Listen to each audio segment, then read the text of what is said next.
Hey guys, is Neeraj. Welcome to क्यूट्रिक्स 2.0। स्वागत है आप सभी का आज की क्लास में। आज है डे 16 ऑफ उत्तराखंड डीएलएड प्रवेश परीक्षा 2024, जिस सीरीज में हम लोग कर रहे हैं previous year question papers. Daily हम लोग 3 से 4 या 4 से 5 क्वेश्चन पेपर अभी कर रहे हैं, रेगुलर बेसिस पे कर रहे हैं। आप भी इन क्लासेस को अटेंड करिए। अगर आपको डीएलएड 2024 में निकालना है तो अभी से तैयारी करना बहुत ज़्यादा ज़रूरी है। ठीक है, तो गणित के साथ साथ जो अदर सब्जेक्ट हैं उनकी प्रिपरेशन कैसे करनी है वो मैं आपको बीच बीच में बताते रहते हैं। Payapatda.in पे जाके आप बाकी चीज़ों की प्रिपरेशन कर सकते हो। तो चलिए शुरू करते हैं आज की क्लास आज के पहले क्वेश्चन के साथ। तो जो पहला आज का क्वेश्चन है हमारा प्रीवियस ईयर का, वो है 3:4 के अनुपात में दो संख्याओं के घनों का योग 5824 है। संख्याओं का योग कितना, एक मिनट, थोड़ा सा यहाँ पे योग कितना होगा। The sum of cubes of two numbers in the ratio 3:4 is 5824। What is the sum of the numbers, ये आपसे पूछा गया है। ठीक है, तो बहुत आसान है। अगर अनुपात में दो नंबर दिए हुए होते हैं, जैसे यहाँ पे आपको दिया हुआ है कि अनुपात में 3:4 है, तो इसका मतलब है एक नंबर आपका 3x हो गया, दूसरा नंबर आपका 4x हो गया। जैसा कि क्वेश्चन में कहा गया है कि इन दोनों नंबर्स का आपको क्यूब करना है, यानी 3x का क्यूब, और फिर दोनों को जोड़ देना है, यानी 4x का क्यूब, और दोनों को हमने जोड़ दिया तो जो रिजल्ट हमारे पास आया है वो आया है 5824। तो आपको दोनों संख्याओं का योग बताना है। ठीक है, दोनों संख्या कौन कौन सी हैं, एक 3x होगी संख्या हमारी और एक 4x होगी। तो हम पहले क्या करेंगे, x का मान निकालेंगे। तो 3x का क्यूब कितना होता है, 3 तिया 9, 9 तिया 27 x क्यूब, प्लस 4 चक्को 16, 16 चक्को 64 x cube is equal to 5824 हो गया आपका। इन दोनों को जोड़ देंगे, 7 और 4 11, 6 7 8 और एक 9, 91 x cube is equal to 5824। तो ये आपका हो जाएगा x cube is equal to 5824 upon 91। ठीक है, तो अगर इसको अब हमें कट करना है तो 13 से इसको हम कट कर सकते हैं। देखो मैंने 13 से कैसे डायरेक्टली किया मुझे भी नहीं पता, क्योंकि मुझे 91 दिख रहा है और 91 मुझे पता है कि 13 से कट हो जाता है ना। 13 7 13 7 91, तो मुझे लग रहा है कि ये भी कट जाएगा आपका। ठीक है, तो 13 दूनी 26, 13 तिया 39, 13 चक्को 52, बचा 6, 13 चक्को 52, फिर से है ना 10 बचा, 13 अट्ठे 104, 13 सत्ते 91।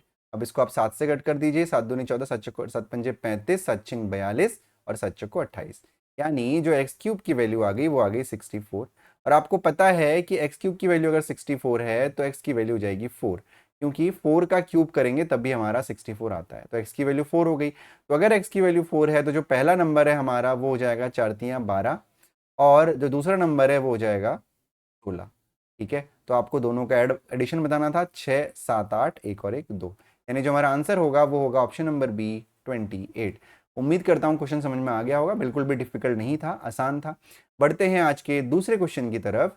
तो जो दूसरा क्वेश्चन है बहुत अच्छा क्वेश्चन है और थोड़ा सा डिफिकल्ट भी हो सकता है जो लोग मैथ्स बैकग्राउंड के नहीं है उनके लिए, लेकिन हम कोशिश करेंगे कि इस क्वेश्चन को आपको बहुत अच्छे से समझाएं।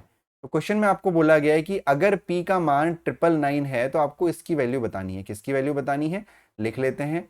ये हो जाएगा आपका, यहाँ पे 3 है, क्यूब रूट है, p square plus 3p plus 3 plus 1। ठीक है, देखिए अगर कई बच्चे क्या करेंगे कि सीधे इसमें p की वैल्यू रख देंगे। तो देखो अगर आप p की वैल्यू रखोगे तो आप रख सकते हो, लेकिन आप सोचो कहीं पे भी माइनस नहीं है। अगर आप p की वैल्यू रखोगे तो कितना बड़ा हो जाएगा, और वो इतना बड़ा होगा फिर उसका क्यूब रूट निकालना बहुत मुश्किल हो जाएगा, है ना। उसका क्यूब रूट निकालना बहुत मुश्किल हो जाएगा। तो आपको एक तरीके से इस क्वेश्चन को सॉल्व करना है। तो सबसे पहले हम क्या करेंगे, इसको यहाँ पे क्यूब रूट ही रहने देंगे और p से अंदर मल्टीप्लाई कर देंगे। तो हो जाएगा p cube plus 3p square plus 3p plus 1। ठीक है, ये हो गया। Now p cube plus 3p square plus 3p plus 1।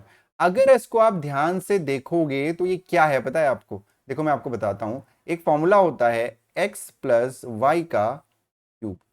तो ये फॉर्मूला होता है आपका x cube plus y cube plus 3x square y plus 3y square. ठीक है, ये फॉर्मूला आपका होता है। अगर मैं ये मान के चल रहा हूं कि x की वैल्यू p है और y की वैल्यू 1 है, तो इस फॉर्मूले में अगर मैं रखूं तो क्या हो जाएगा, एक्स क्यूब यानी p का क्यूब प्लस वाई क्यूब यानी 1 का cube 1 plus 3 into x square यानी p स्क्वायर, y की जगह पे 1 तो लिखने की जरूरत नहीं है। 3y स्क्वायर का मतलब ये हो जाएगा आपका कितना, 3y स्क्वायर, यानी ये 1 है आपका, यानी प्लस का 3 आपका ये हो जाएगा, ठीक है। 3 वाई स्क्वायर नहीं, एक्स स्क्वायर वाई होता है यहाँ पे, फॉर्मूला मैंने थोड़ा सा गलत लिख दिया है, यहाँ पे एक्स वाई स्क्वायर एक्स होता है, ठीक है, वाई स्क्वायर एक्स, तो 3 वाई स्क्वायर 1 ये हो जाएगा पी। तो अगर आप देखो ध्यान से, P cube +1 +1 plus 3p square plus 3p square plus 3p plus 3p, तो ये बन रहा है नहीं बन रहा है, p+1 का क्यूब है ना, बन रहा है ना। तो हम क्या करेंगे, इस पूरी की जगह पे ये क्यूब रूट है क्यूब, और यहाँ पे लिख देंगे p+1 का क्यूब, क्योंकि ये अंदर क्यूब है और ये क्यूब रूट है, तो क्यूब से क्यूब रूट कैंसिल हो जाएगा, यानी हमें मिलेगा p+1, ठीक है। तो p+1 की वैल्यू है, ठीक है, तो p की वैल्यू रख दीजिएगा, p की वैल्यू हो गई 999 + 1, यानी आपका आंसर हो जाएगा 1000, ठीक है। आसान था ना क्वेश्चन, ऑप्शन नंबर है। बस ये फॉर्मूला आपको याद रखना था, जो ये फॉर्मूला है ये इंपॉर्टेंट है, ये वाला फॉर्मूला जो है आपका x + y का whole cube is equal to x³ + y³ + 3x² y + 3y² x। अगर ये फॉर्मूला आपको उस समय याद नहीं आता है, बाई चांस समझ लीजिए अगर नहीं आया, तो आप सीधे सीधे p की वैल्यू रख दीजिएगा, थोड़ा सा लंबा समय लगेगा लेकिन आप इजीली उसको सॉल्व कर लोगे, ठीक है। चलो जी, बढ़ते हैं हमारे अगले क्वेश्चन की तरफ। तो जो हमारा अगला क्वेश्चन है वो क्या है, रुपए 760 में एक वस्तु को बेचने पर 52% लाभ होता है, यदि इस वस्तु को 750 रुपए में बेचा जाए तो प्रतिशत लाभ बताइए। In selling an article for ₹760 there is a profit of 52%, if it is sold for ₹750 then find the profit percentage. इस क्वेश्चन को करने के बहुत सारे तरीके हैं, शॉर्टकट है, फॉर्मूला है। अगर किसी को प्रॉफिट लॉस बहुत डीप में पढ़ना है तो नीचे डिस्क्रिप्शन में लिंक दिया है, वहां पे जाके आप पढ़ सकते हो, बहुत डीप है। मैं बार बार कहता हूं, मेरी गारंटी, अगर आप बायो बैकग्राउंड के हों, चाहे आप आर्ट्स बैकग्राउंड के हों, आप किसी भी बैकग्राउंड के हों, आपको समझ में वहां पे आराम से चीजें आ जाएंगी, ठीक है। तो देखो 760 में एक वस्तु को बेचने पर 52% का लाभ होता है, तो यदि इस वस्तु को 750 में बेचा जाए तो प्रतिशत लाभ ज्ञात करिए। तो सबसे पहले हमें बताया गया है कि हमारे पास विक्रय मूल्य है एसपी जो है 760, दोनों तरीके में बताऊंगा, फॉर्मूला वाला ही बताऊंगा, वैसे ही बताऊंगा। 760 है, ठीक है। प्रॉफिट परसेंटेज कितना है, प्रॉफिट परसेंटेज है आपका 52%, ठीक है। तो हमारे पास एसपी है, हमारे पास प्रॉफिट परसेंटेज है, तो हम सीपी निकालेंगे, अब कॉस्ट प्राइस निकालेंगे। तो मैं काम करता हूं, मैं फॉर्मूला वाला तरीका स्किप कर रहा हूं, बहुत लंबा है ना। अब तो आप 2023 में जी रहे हो, तो फॉर्मूले से करना ही नहीं है। हम क्या करेंगे, हमें पता है कि अगर प्रॉफिट परसेंटेज 52% है, तो परसेंटेज हमेशा जो कॉस्ट प्राइस होता है वो क्या होता है, मैंने आपको बता रखा है, अगर आपने मेरी पुरानी क्लासेस पढ़ी हो, cost price is always equal to 100%। और अगर प्रॉफिट परसेंटेज 52% है, तो जो सेलिंग प्राइस होगा वो हो जाएगा, एसपी परसेंटेज हो जाएगा, वो हो जाएगा 152%। और हमें एसपी का परसेंटेज फॉर्म भी हमारे पास है, एसपी का एक्चुअल फॉर्म भी हमारे पास है। तो हम क्या करेंगे, हम यहाँ पे रखेंगे कि जो हमारा 760 है, 152% है, उसकी वैल्यू है आपकी 760, 760। तो आपको कॉस्ट प्राइस निकालना है, तो अगर 152% का मान 760 है, तो 1% का मान कितना होगा, 760 बट्टा 152, है ना। और 100% का मान कितना होगा, ये हो जाएगा आपका 760 बट्टा 152 गुणा 100, ठीक है, गुणा 100। तो इससे हमारा कॉस्ट प्राइस आ जाएगा। तो 152 से इसको अगर आप कट करोगे, 152 से 760 को कट करोगे, तो इसको पहले डिवाइड कर लो, या छोटा कर लेते हैं 2 से, ठीक है। तो 2 7 जा 14, 2 6 जा 12, 2 3 जा 6, 2 8 जा 16, 0, ठीक है। फिर 19 से काट दो, 19 चक्को 76, 19 दूनी 38, 0, 4 पंजे 30, यानी 500 आ गया हमारा कॉस्ट प्राइस। क्या आ गया, क्रय मूल्य 500 रुपए क्रय मूल्य है। अब वो कह रहा है कि यदि वस्तु को 750 रुपए में बेचा जाए तो प्रतिशत लाभ बताइए। अब क्रय मूल्य कितना है, 500 रुपए है, आपको बेचना कितने में है, 750 रुपए में है। बहुत आसान हो गया क्वेश्चन, 500 रुपए में आपने खरीदा, 750 रुपए में आपने बेचा, 250 रुपए का आपको फायदा हुआ।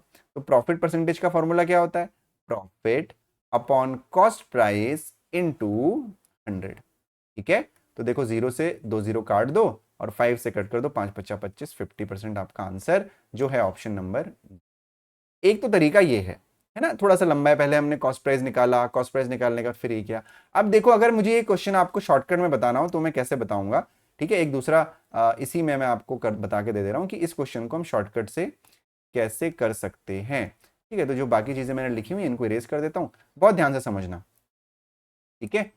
तो तरीका तो वही है कि भाई एसपी हमारा 760 है और एसपी की वैल्यू 152% है, तो सबको समझ में आ गया होगा कि 152% 760 है। तो 760 की वैल्यू अगर 152% है तो आपकी 1 की वैल्यू कितनी हो जाएगी, 152 अपॉन 760 हो जाएगी। अंडरस्टूड है। तो आपको 750 की वैल्यू निकाल लेनी है क्योंकि 750 आपसे पूछा गया है। सिंपल तरीका, कुछ खिचड़ी बनाने की आवश्यकता नहीं है।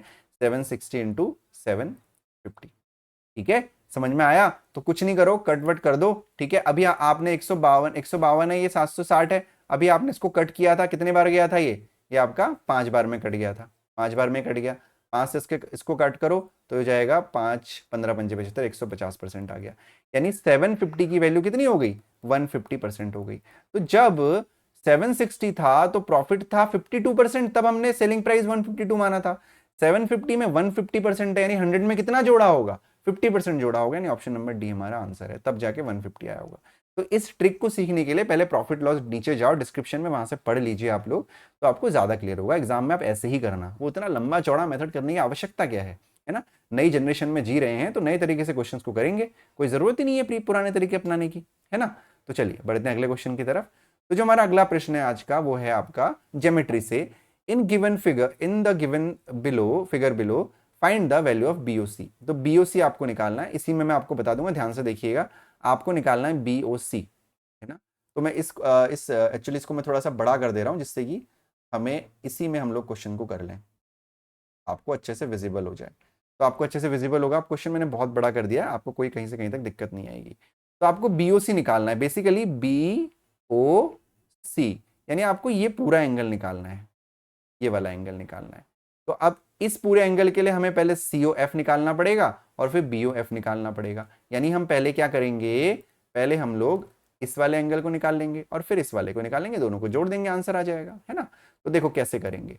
सबसे पहले हमें पता है कि यहां से लेके यहां तक, यानी जो AOB है ये 180 होगा, 180 होगा, लीनियर पेयर है ना, पूरी सीधी लाइन है, 180 होगा। यानी अगर ये O है तो मैं कह रहा हूं कि 40 plus O plus 31 is equal to 180, O है, ठीक है, जीरो मत समझिएगा इसको, ये O है, इज इक्वल टू 180 होगा। तो 40 और 31 कितना होता है, 71 प्लस O 180 होगा।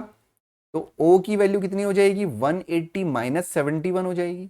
तो 180 में से 71 को आप माइनस करो, 10 में से 1 गया 9, 17 में से 7 में 7 गया 0, ये आ जाएगा 109। यानी हमको ये वाली वैल्यू मिल गई, कितनी है, 109 डिग्री। अब ये तो अंडरस्टूड है कि ये वाला एंगल और ये वाला एंगल इक्वल होगा, क्योंकि इसको हम कहते हैं वर्टिकली अपोजिट एंगल। तो अगर ये 109 है तो ये भी 109 हो गया, इतना समझ में आ गया। ये 109 है तो ये भी 109 है। अब हमको चाहिए ये वाली वैल्यू, ठीक है, हमको क्या चाहिए, ये वाली वैल्यू चाहिए। तो इस वाली वैल्यू को निकालने के लिए हम क्या करेंगे, हम फिर से लीनियर पेयर का यूज करेंगे, यानी 180 वाले का यूज करेंगे। कैसे, अब देखो इन तीनों को ले लो, ये वाली सीधी लाइन ले लो, आप इन तीनों एंगल को ले लो। अगर हमें ये वाला एंगल निकालना है, इसको मैं x मान लेता हूं, तो हम क्या करेंगे, 109 plus x plus 31 is equal to कितना होगा, 180 होगा। जोड़ दीजिए, 9 और 1 10, 3 और 1 4 और 140, 140 plus x is equal to हो जाएगा आपका 180। यानी x का मान हो जाएगा 180 माइनस 140, यानी x का मान हो जाएगा आपका 40। यानी जो x की वैल्यू है कितनी आ गई, 40 आ गई। आपको निकालना क्या था, आपको BOC निकालना था, यानी आपको ये वाली वैल्यू निकालनी थी, यानी 109 प्लस 40 आपको निकालना था। जोड़ दीजिए, 109 प्लस 40, तो ये हो जाएगा आपका 149, यानी 149 डिग्री, जो है ऑप्शन नंबर बी। आसान क्वेश्चन था, है ना, दोनों बार लीनियर पेयर वाली प्रॉपर्टी यूज करी, हमारा आंसर आ गया। तो उम्मीद करता हूं कि आज की क्लास के सारे क्वेश्चन आपको बहुत अच्छे लगे होंगे। अगर क्लास अच्छी लग रही है तो वीडियो को लाइक और चैनल को सब्सक्राइब जरूर करिएगा, और कोशिश करिए कि रेगुलर बने रहें, क्योंकि डीएलएड बहुत इंपॉर्टेंट है। आप लोगों को पता है कि बीएड की जो वो है वो खत्म कर दिया गया है प्राइमरी के लिए, अब डीएलएड करना अनिवार्य आपके लिए हो गया है। तो डीएलएड करिए, अभी बहुत ज्यादा भीड़ नहीं है, धीरे धीरे कंपटीशन बढ़ेगा, उससे बेटर है कि अभी से तैयारी करना शुरू करिए। Thank you so much for watching today's video. मिलेंगे आप लोगों से कल डे 17 में फिर से, तब तक अपना ध्यान रखिए, पढ़ाई करते रहिए, bye bye and take care.